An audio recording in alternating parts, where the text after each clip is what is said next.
The 1176 just may be the most iconic compressor in the recording studio, and for good reason. It's found on hundreds and hundreds of songs across decades of music history because it's incredibly simple to use and incredibly versatile. So today we're going to go over the basics, so when you see an 1176 you can get up and running quickly, and then we're going to hear some examples on the song you just heard. The 1176 has a very minimal set of controls that makes it very easy to use.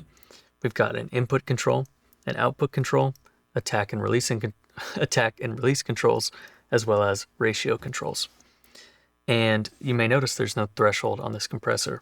So we're going to be utilizing this input trim to essentially give more signal so it hits the threshold, or give less if it's hitting the threshold too hard.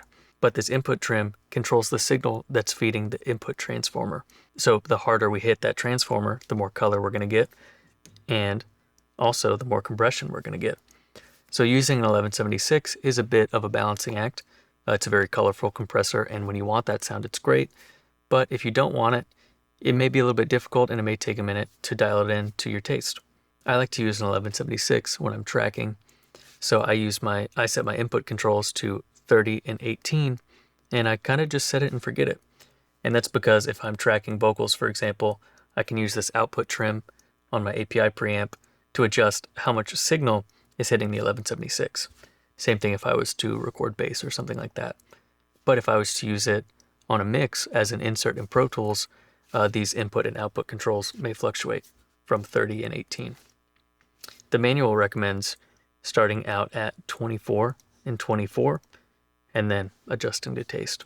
Next to your input and output controls are the attack and release controls, and all the way to the left is the slowest attack, and all the way to the right is the fastest attack.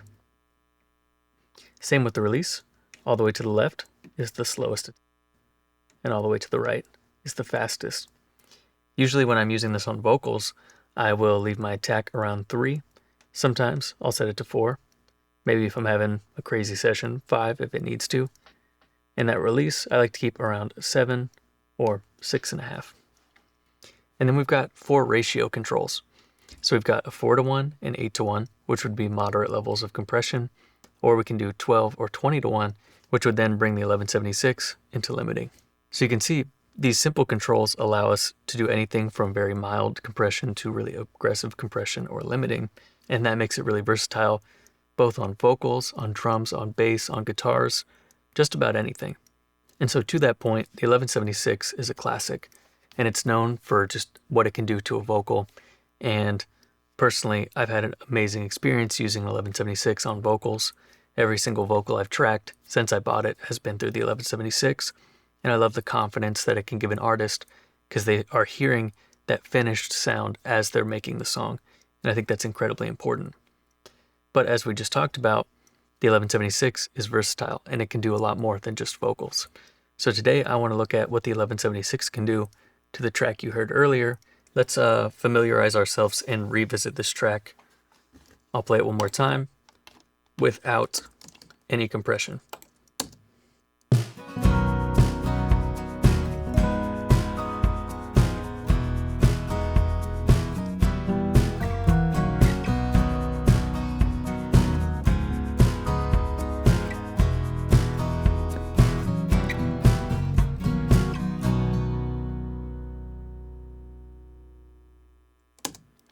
Super fun.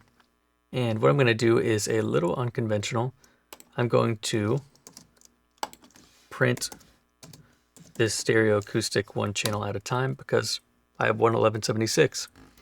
And it's not really ideal to do it that way, but sometimes you just got to make it work. And so before this video, I took some time to mess around with the 1176 to see where I'd like it on the acoustic. Usually I'd reach for like an LA3A, but I figured they're pretty adjacent units, so maybe I could get something similar. With an LA3A, I'm going for about 3 decibels of gain reduction. When I tried that with the 1176, it was just a little too colorful, a little too saturated. So I ended up using 12:1 and limiting the signal just to tame the peaks. I'm going to use the release control, dial it back a little bit.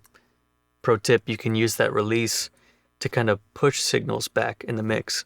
And I really love doing that if I'm tracking something like harmonies, for example, and I know I want those to sit behind a vocal.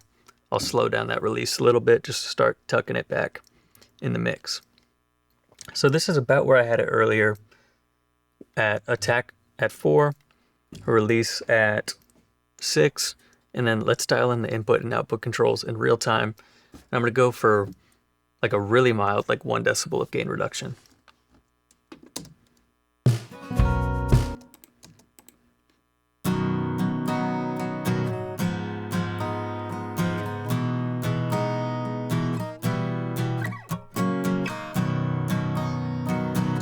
So watch what happens if we hit it really hard.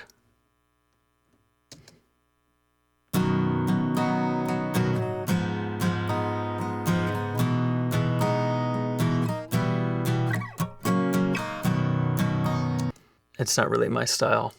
I want to get a little more transparent.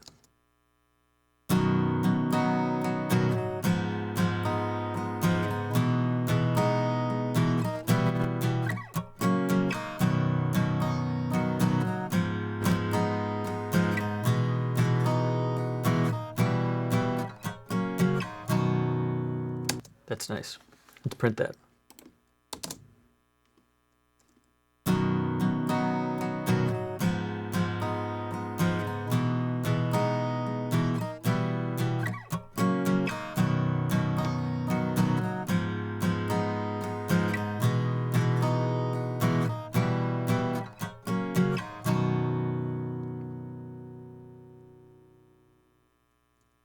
Perfect.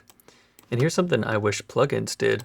One thing I like about hardware or printing on a track is that you can actually see what happens to the waveform of your signal.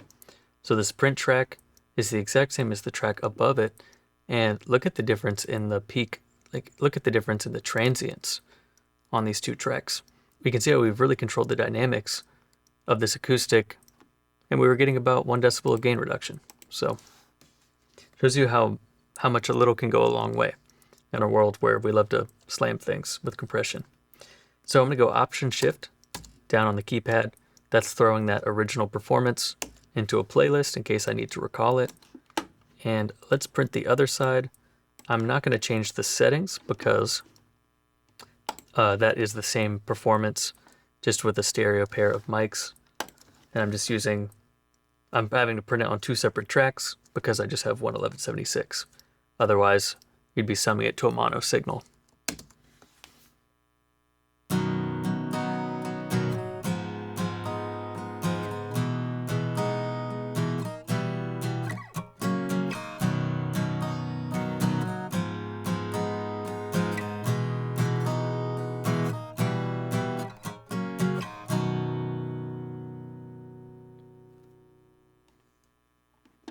Again, it's so cool to see what just 1 decibel of gain reduction can do.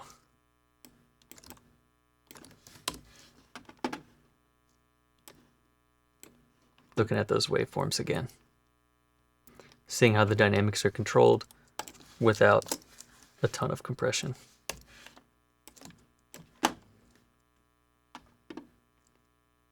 Perfect. So we started to tame the dynamics a little bit on the acoustic tracks. And let's go to the shaker next. You can see on the shaker track, it's pretty dynamic and there's a lot of differences on these accents of the shaker. I want to see if I can pull that in. I'm going to start with this same setting since we're doing kind of a similar thing, just knocking up the peaks.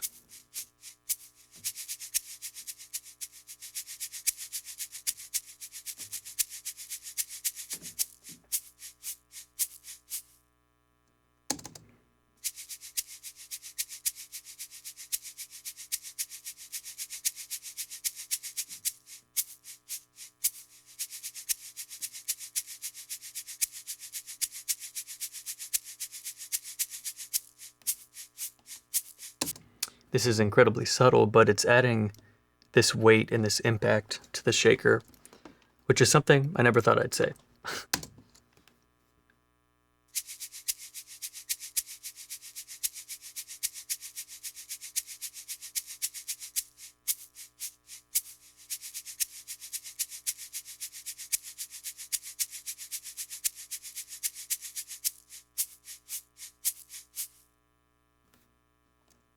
Nice. As you can see, the signal is a bit louder, so I'm going to bring it down.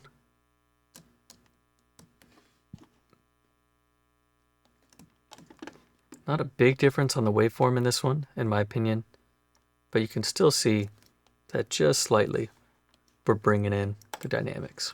So send the original track to the playlist.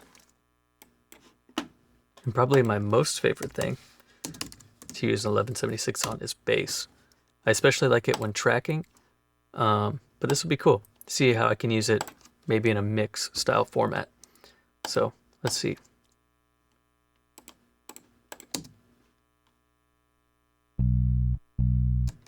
Okay, right. My camera died, so I'm taking a walk around the block while it's charging.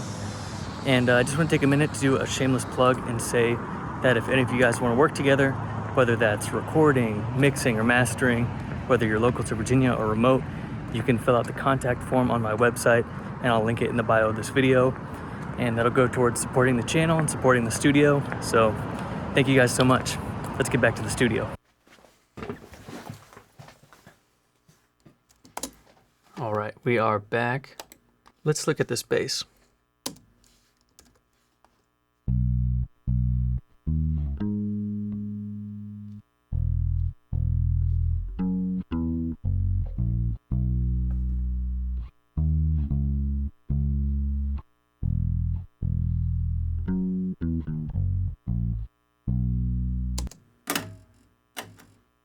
I'm going to switch to 4-to-1. I liked how the 12-to-1 sounded, but I just want to try something different.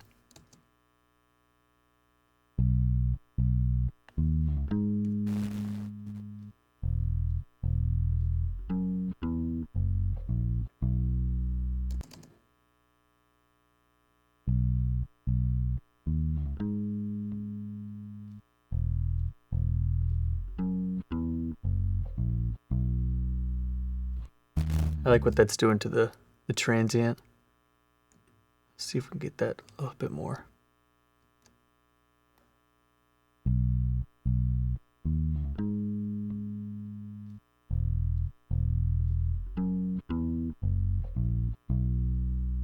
Very nice.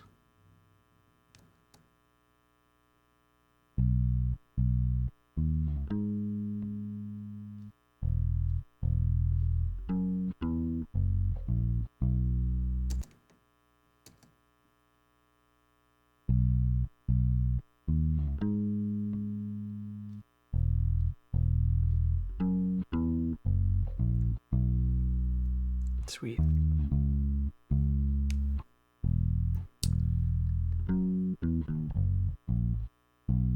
Yeah, let's print that. I like how it's grabbing the majority of the notes.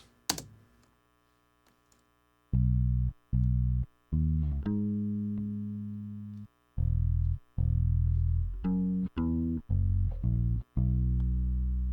can see while it's printing in real time how it's pulling the dynamics in.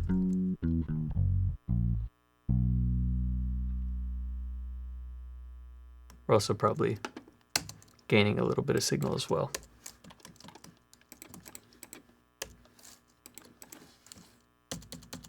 I'll bring it down some.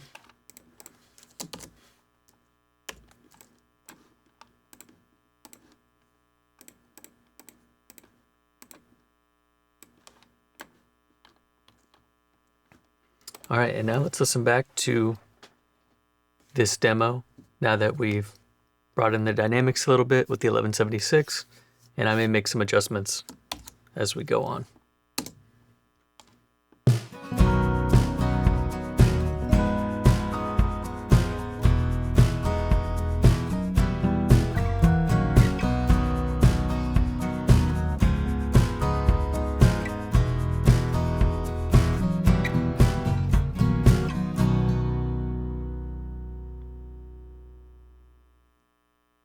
Wow.